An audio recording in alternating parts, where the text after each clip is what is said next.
arep ngopo? Ora susah kakang gunem kang tanpa guna.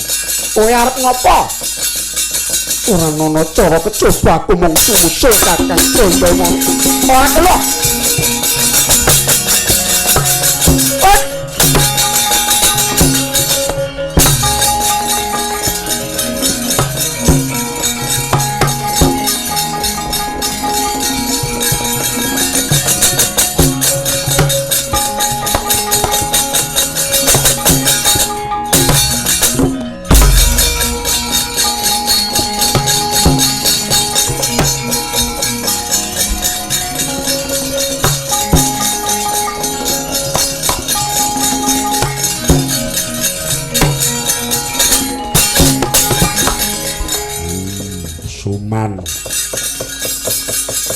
Suman kowe gawe kabar patine Gondomono. Jajalanat setan kowe Suman.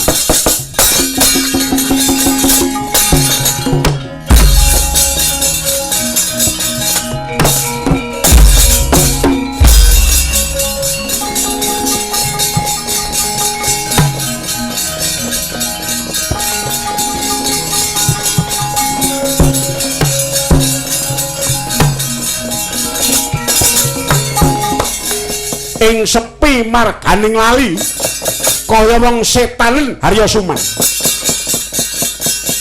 Dinarak rinudha peksa garwaning Sang Gondomono. Nuruti karepe si dangkel sungsang nganti sak amohe.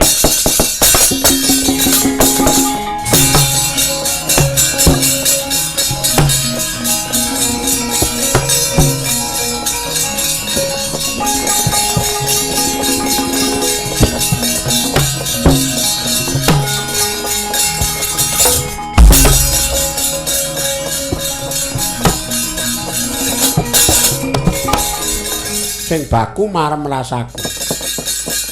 Apa nek ora wurung ku urip mung bakal buka wewadi.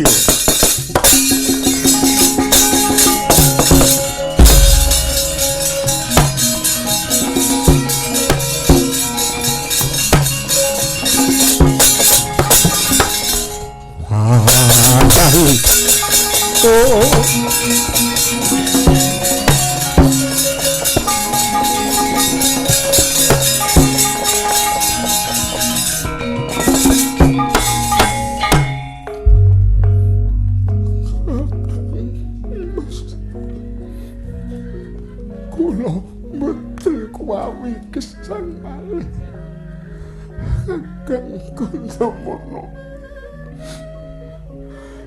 kacarios Harya Suman paduka prateng lampus dipun pejahi kaliyan tiyang Prenggondani kakang Harya Suman sakmangke sampun dados patih Ngastina. Kakang Mas,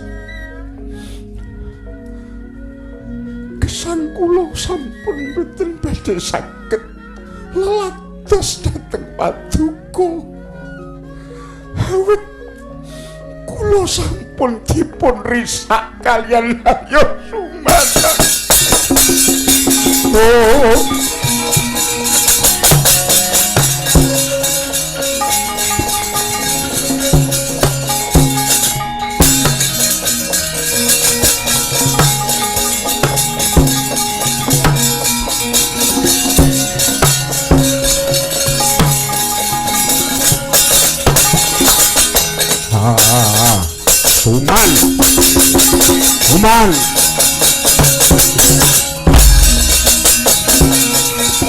Suman, kowe setan Suman.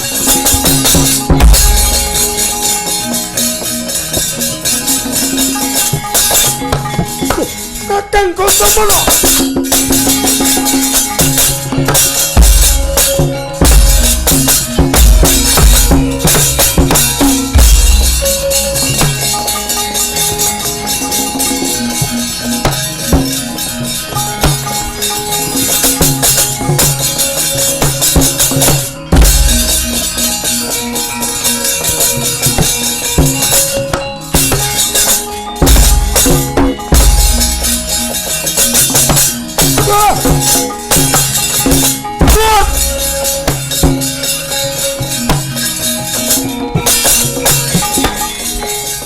kowe dudu menungso Suman.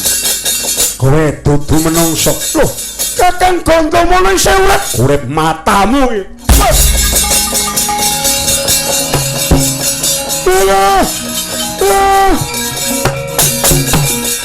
Mati aku.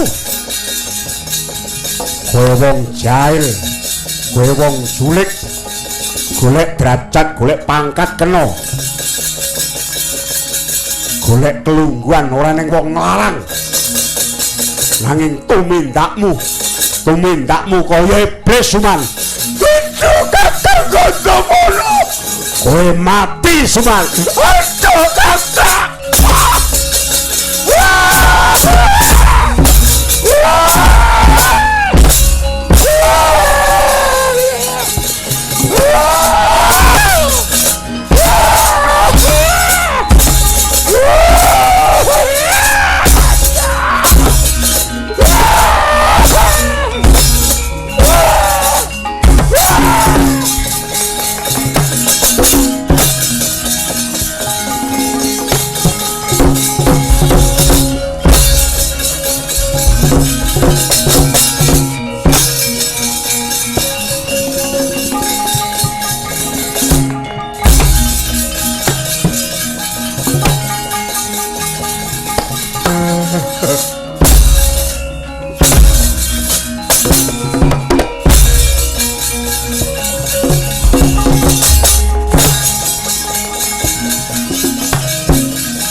Apa iki rame-rame apa? Kakang Mbah, kula nyuwun pengayoman Kakang Mbah. Ana apa Suman ya kene. Aduh. Kula dipun pulasara kaliyan Kakang Gandamana. Gandamana piye? Jare kowe kandha Gandamana wis mati. Nggih, sekawit sampun pecah. Kula sumerep piyambak nanging mboten ngertos sangkaning bila dumadikan kula panggihan Kakang Gandamana. Nitik saking lagak lagon laganipun kados sampun benten. Beneh kalian Kakang Gandamana ingkang sampun-sampun. Malah sak mangke kados malik tinggal kaya dadi wong pringgondani. Malah nantang-nantang wuh-wuh badhe mateni Prabu Pandhu. Kaya apa dapure Gandamana?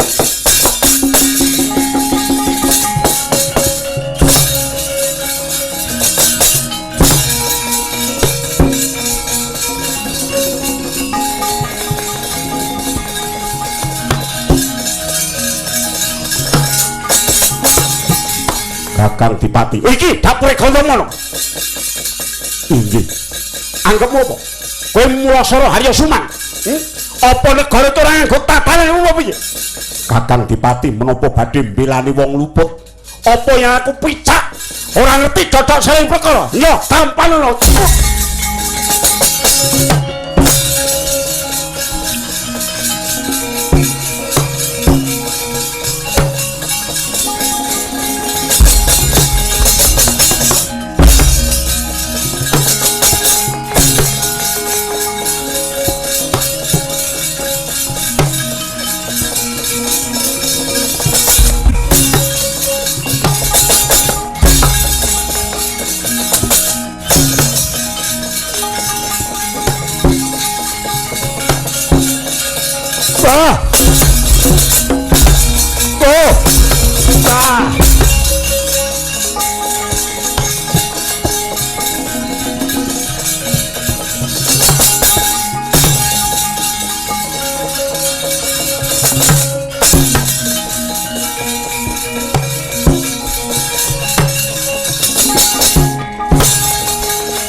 Apik kuwi Gandamana. rumangsamu kowe duwe panguwasa tunggal ana Ngastina. Upama tana menungsa kang luput sing wenang midana kuwi dudu patih nanging ratu Gandamana. Oh.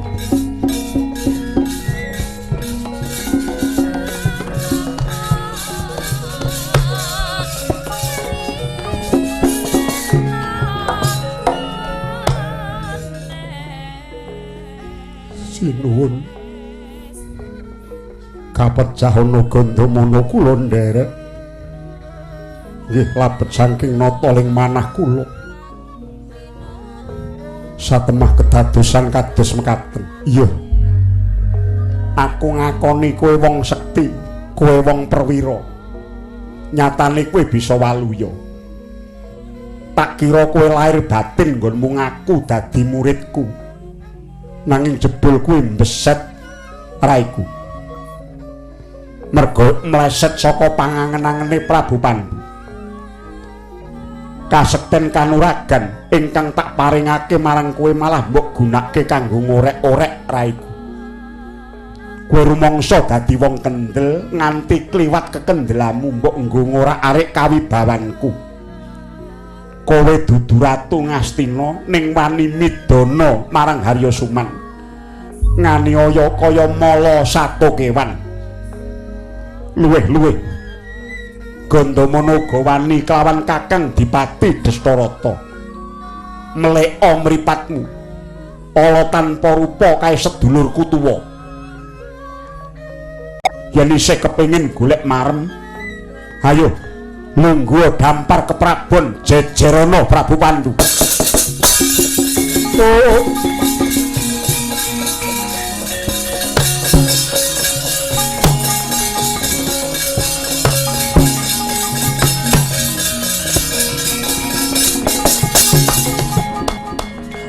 Sinuwun wetahing batak nista kula ngantos nuruti mubaling kanepson ingkang makantar-kantar. Babar pisan ngantos mboten enget kukum ing negari miwah lenggahing abdi paduka pun Gandamana. Kula mboten pantes dados abdi paduka sinuwun nyuwun lumunturing sih pangaksami. Oh.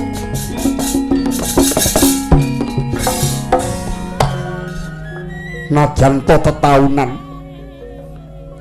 Gandamana tansah nampi piwucal paduka ing reh kautaman saha kaprawiran saking paduka. Barandini kula babar pisan boten kuwawi ngluhuraken asma paduka kapara. Gandamana malah duraka ing patrap.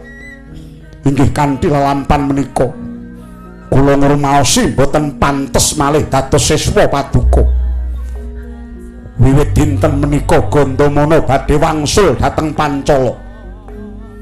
Namung duh sinuwun piwucal saking paduka mugi dadosa sangu pecah kula. Oh.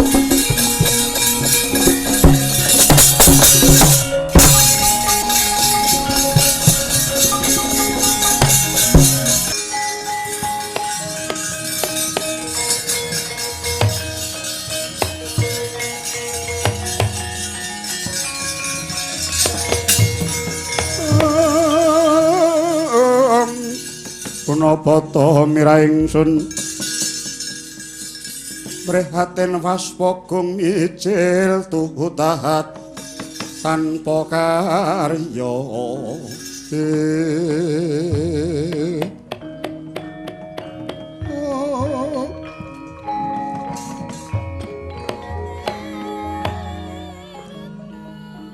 Aduh, Koko Prabu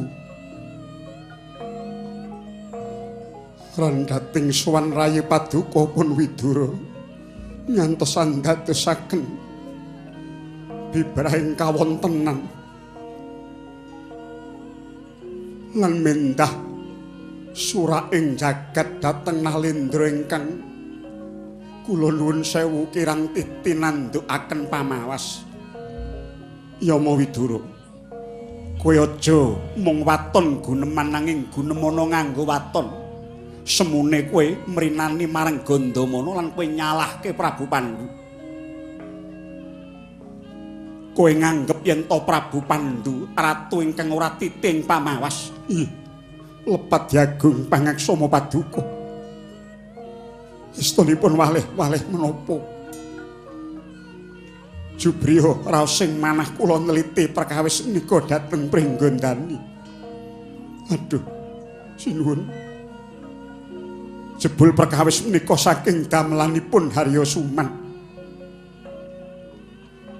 Nawala saking Prabu Trembuk ing Pringgondani ingkang dipun aturaken dhateng paduka dening Harya Suman sejatosipun menika sampun damelanipun Harya Suman. Kok Syandi bisa nerweteh ngucap kang mangkono? Nggih. Purwa Madya Wasana kula sampun meningi wiwit bidalipun Harya Suman ingkang paduka dawuh memanuki lampahipun Yayi Gandamana, nanging Harya Suman beta bala pitung bala gelar sikap gegamaning yuda handingine prapta ing negari Pringgondani kanthi nyerang Pringgondani srana sesideman. Mila Yayi Gandamana ngantos katriwandan inggih labet saking paekanipun Harya Suman. Aduh, Koko Prabu menawi kirang pitaya monggo kula aturi naliti malih nawala saking Prabu Tremboko. Saha kula aturi niti tandha asta paduka. Oh.